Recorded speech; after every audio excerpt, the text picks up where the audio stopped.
Hello everybody and welcome to another video, and I have to apologize in advance, my dear friends, for the sound of this video. There were some people commenting on the previous one, the review of the first episode of the second season of The Rings of Power, saying that there was an echo in this room. Well, yes, it is in this room. It's not the problem with the recording machine. I'm sitting in a classroom. I'm a teacher. We've got a prep week. The school doesn't start until next week. I've got a couple of minutes of time. I'm going to record this video. I'm a very busy man, so the next video will probably be recorded at home, so that will be okay. But you can understand me. So I've seen the second episode of the second season of The Rings of Power, and if I told you last time in the review for the first episode that it was a drivel, that they weren't capable of writing anything that was making any sense, that they actually didn't know what to write, it seems to me that a chimpanzee sat behind a table, took a pen and just wrote a script. Because we don't even have to talk about the fact that this has got nothing to do with Tolkien, that it should be an adaptation to the appendices of The Lord of the Rings, that they are only using a couple of names here and there. No, because most of what they are doing, especially in this episode, is characters are having absolutely nonsensical conversations. It's like the last time, in the first episode, Nori and Stranger were talking about eating bugs and the fact that it tickled them in their throat when they ate them, you know, the legs, because, as Nori said, they were dancing. Well, in this episode, they were talking about catching scorpions and falling into cactuses or cacti. So Nori and the Stranger and the Sam character friend, they are still traveling through the desert, and quite obviously they are talking about nonsensical things over and over again, and then they go and they see a well, but that well serves as a bell at the same time, and all the while they are being chased by those Middle Eastern assassins, and then the Stranger tries to do magic and save them from those assassins, but he sends the two hobbits into the skies. Can you make any sense of it? Apparently he's still finding himself. He doesn't even know what his name is, and he's trying to do magic all the time, but he messes up every time. Well, that show is full of like wizards, which of course brings us to the fact that there is this dark wizard in the, Eastern Rune? Yeah, in the Western Rune. I'm sorry, Prime Video. You took a name from the map of Middle Earth, and you set an entire fictitious, nonsensical storyline in there. So apparently there is this dark wizard portrayed by Ciaran Hinds, or whatever his name is pronounced, I'm sorry. And he's the master of those chicks. Do you remember them from the first season? Those bold chicks, they were chasing the Stranger. So they are his servants. And he sent them to, after the Istar, as they call him. Gandalf, basically, right? And so he's also the master of those Middle Eastern-looking assassins. And in this sequence that we see and meet the wizard for the first time, he says the Istar is traveling west with two halflings. And so he sends those assassins after the Stranger and after the halflings. And the result of all this is the scene at the well. That's all there is to it. Nothing makes sense.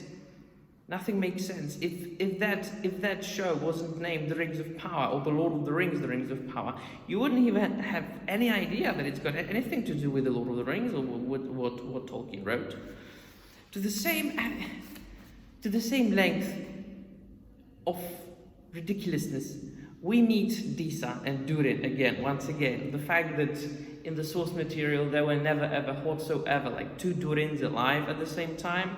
It was only one Durin, because the dwarves believed that he was like a reincarnation of the first Durin, the first dwarven king. But putting that aside, all that we do is we are watching Disa being some sort of middleman or middlewoman between the two Durins arguing, while Disa is arguing with Durin, the younger one, about expensive mushrooms. And she's all the time like, you know, like this annoying African American woman, but doesn't have African American accent. It's got like this British accent, and then something happens. Whoa! Action! An earthquake or like tremors in Khazad-dûm.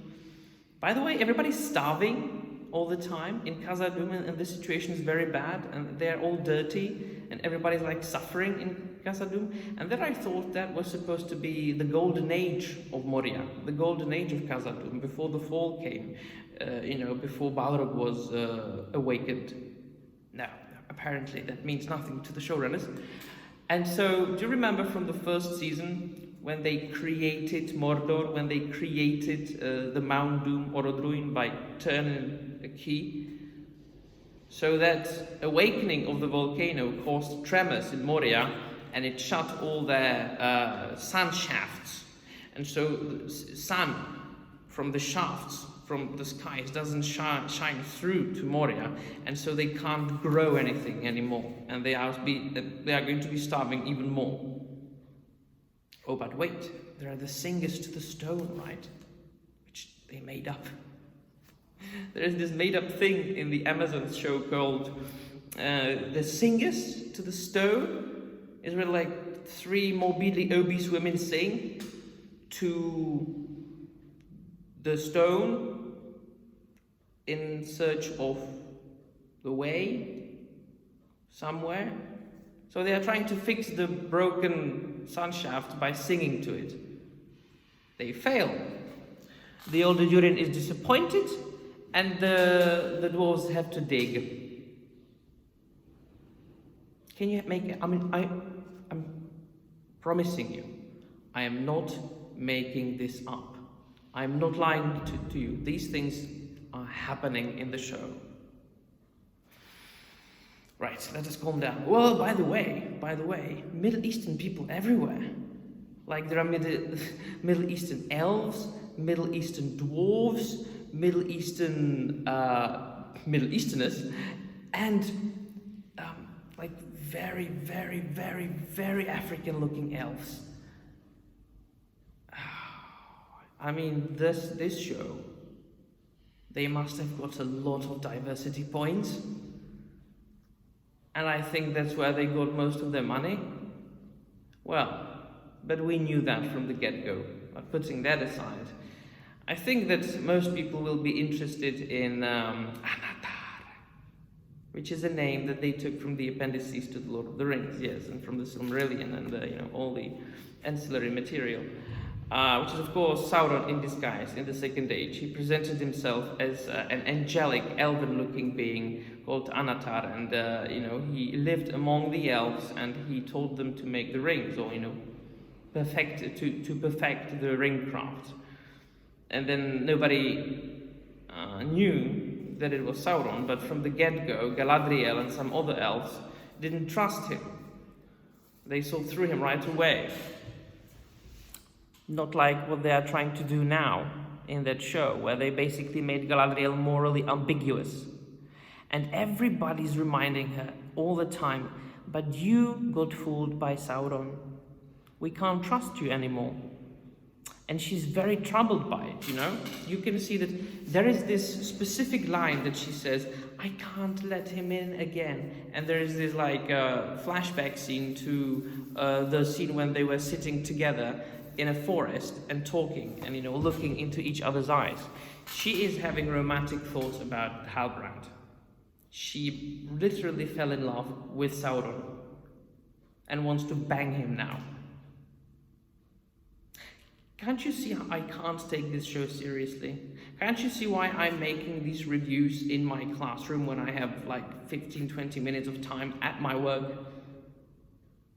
This show does not deserve any of our times, my dear friends. They literally made Galadriel fall in love with Sauron.